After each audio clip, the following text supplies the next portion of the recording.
pursue peace. Now, although he was raised by imperfect parents, he remained obedient. And as he grew, he humbly allowed his earthly father, Joseph, to teach him carpentry. Now, we don't read anywhere that Jesus said, I'm the Son of the Almighty. You're teaching me to build a chair. No, not at all. There's no indication that he was rebellious. No sibling rivalry. No temper tantrums. He was a perfect child. Now, of course, we can't be perfect in this system of things, but there are areas that we can imitate Jesus. We too can pursue peace. I'd like to draw your attention, to the inspired words of Psalm 34, verse 14. Psalm 34, verse 14. Turn away from what is bad and do what is good. Seek peace and pursue it. Yes, there are three ways that we can pursue peace. Three areas of concern. 1, in the family. 2, at school and in the congregation. And 3, with yourself. Now we're going to tackle the first one, in the family. Much like the crew of a ship have to work together to get the craft safely to its destination, family members, including young ones, absolutely have to work together to achieve peace. Now, there should be honor towards parents, not because parents are older, but because Jehovah requires it. As a matter of fact, can you imagine what it would be like if the crew of a ship argued while they were navigating rough seas? What would happen? Well, they would end up in shipwreck, without a doubt. These last days, are like those stormy seas. The figurative waves are smashing against the hull of the family. We have to follow the rules. Every member has to do his part. Now, there may be family rules such as rules about homework, about internet usage, perhaps chores, curfews, and the list can go on and on and on. But to pursue peace, young ones should be ready and willing to cooperate with those rules. Notice the inspired words of Proverbs chapter 17 and verse 1. Proverbs 17, verse 1. Better is a piece of dry bread where there is peace than a house full of feasting along with quarreling. Yes, when we show respect and try to live peaceably within the family, everyone benefits without a doubt. Now, how about our second category? At school and in the congregation. Well, without a doubt, negative peer pressure can be a real challenge for young ones who want to serve Jehovah. As a matter of fact, some of your peers, young ones, they'll try to convince you that freedom and happiness come from pursuing what the world desires. Yes, money, homes, cars, and fame. Don't you want that? Don't you want to be happy? Beware. Do not let these false promises enslave you and rob you of peace. As a matter of fact, 2 Peter chapter 2, verse 18 refers to them as high-sounding statements that are empty. It's like chasing after the wind. When you think you got it, you don't. Instead, trust in Jehovah to give you strength. Trust in Him to give you courage to stand up for your beliefs. Don't be shy. Let your intentions be known. As a matter of fact, if you feel a little apprehensive, you feel a little shy, remember the example of Jeremiah. Remember when Jeremiah said, I don't know how to speak, for I am just a boy. From Jeremiah chapter 1, verse 6. How did Jehovah respond? Jehovah said, do not be afraid because of their appearance, for I am with you to save you. Yes, do not keep your Christian identity a secret. As a matter of fact, doing so will only create feelings of guilt, and that will ultimately rob you of peace. Instead, courageously make your intentions known. Remember the fine example of Jeremiah.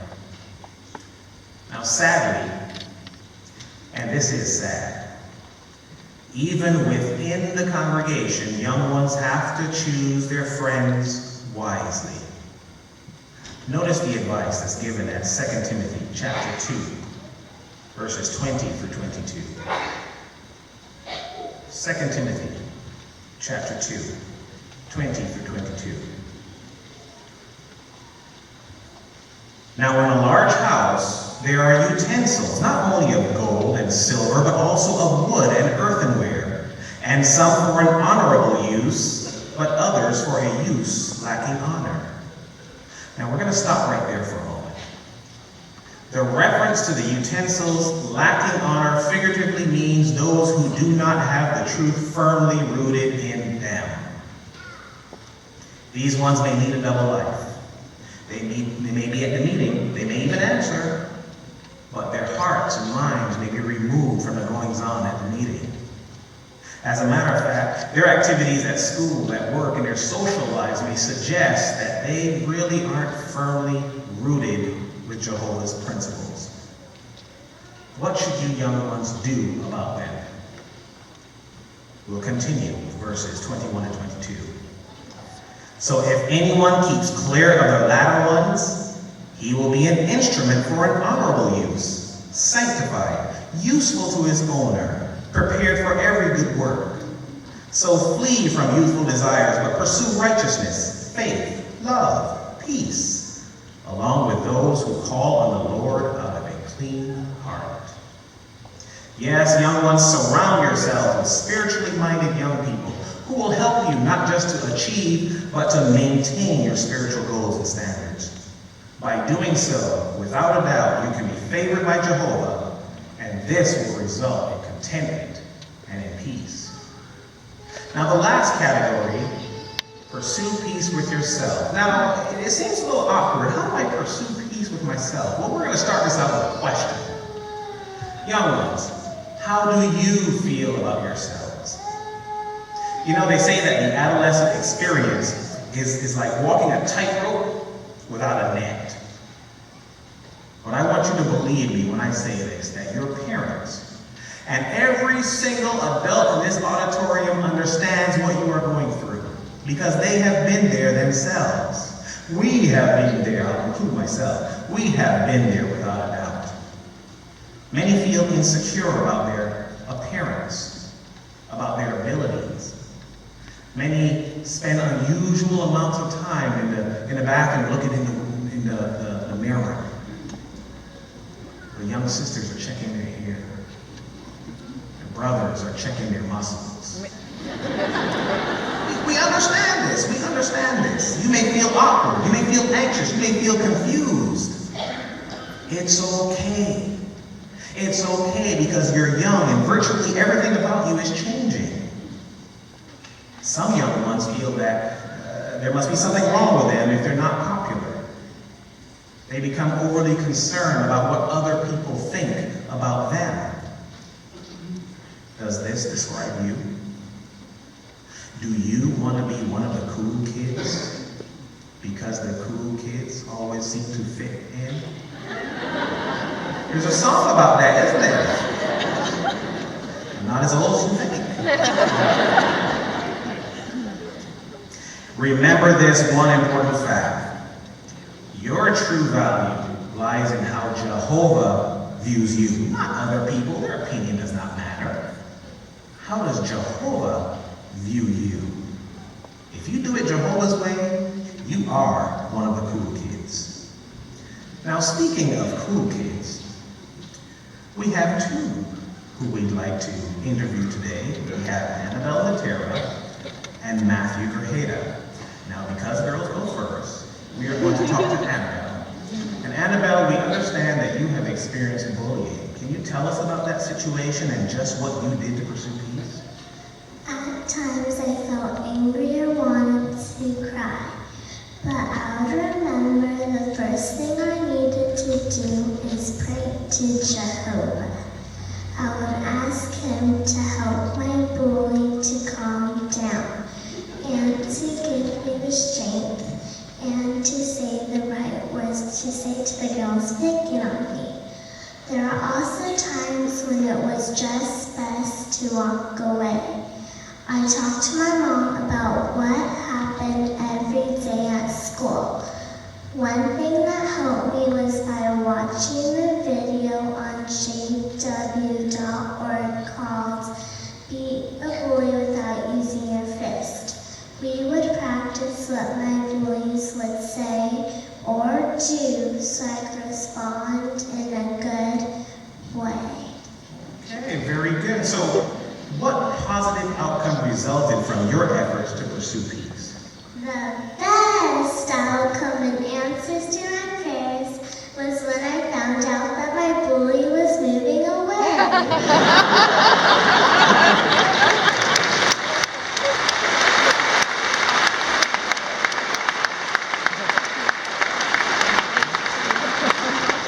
And she wasn't just switching schools, she was moving across the country.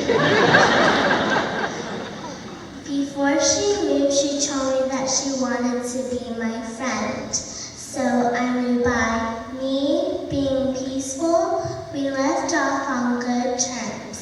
The most positive thing I learned is that I can always rely on Jehovah, and when we prayed to him about any problem, he will always answer my prayers.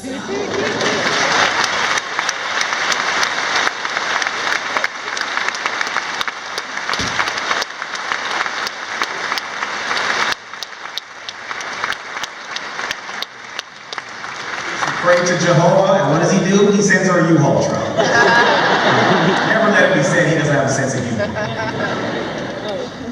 Well, next we have Matthew Grajeda. Matthew, you face some challenging situations as well. Can you tell us about that and how you pursue peace?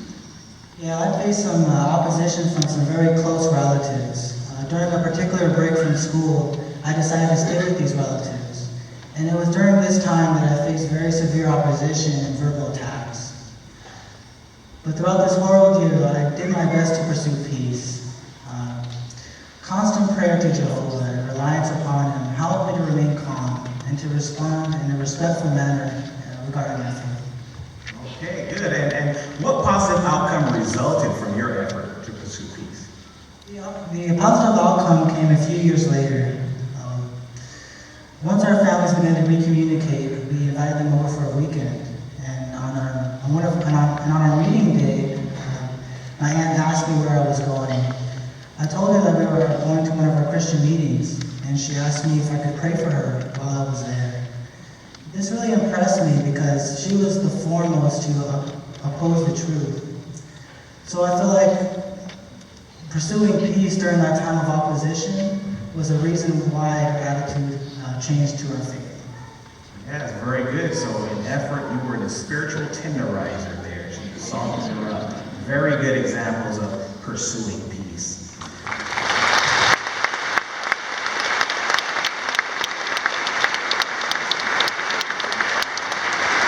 Yes, the blessings that come from pursuing peace are everlasting. I'd like to draw your attention to Proverbs chapter 3, verses 1 and 2. Proverbs 3, verses 1 and 2.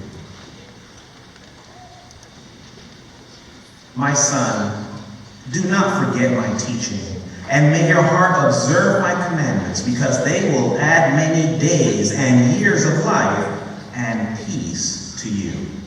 Yes, without a doubt, now is the time to use your youth for a beneficial purpose, not one that's make you end up with regrets, but instead exercise faith in the value of Jesus' ransom sacrifice and demonstrate this faith by obeying God's commandments. Now, you may recall there's a review question in your program, and the question goes as follows. In what areas should you pursue peace as a young person? The answer: in the family, at school, in the congregation, with yourself, and with Jehovah. Yes, young people, we urge you to remember your grand Creator in the days of your youth.